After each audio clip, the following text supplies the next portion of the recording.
तू कौन करछु मो जागा खोजुची बसिया भाई मते पूरा थक्का लागिलानी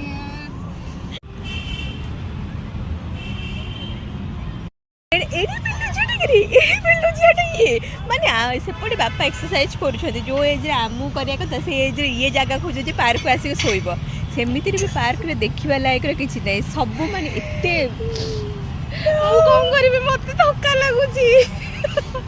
आ मते बहुत ऑकवर्ड होत जे आमे बहुत बेलो जे बोली आमे कि तू कि मु बहुत बेलो जे हां जे जो बस रे आमे एक्सरसाइज चला बुला करे कथा मु एडी जागा खोजे जे कोडी बसबी बट बापा हमर पूरा चारटा रनिंग मार सरलेनी हां आओ एठी तो दृश्य माने मु एठी आसिक गछ सामने रे मुह लुच अवश्य मु मुड़ी झाल मुड़ी आ मक्का दुटा खाई की दृश्य एंजॉय करछी जी इससे आगे कुछ नहीं बोलूंगी विवाद हो जाएगा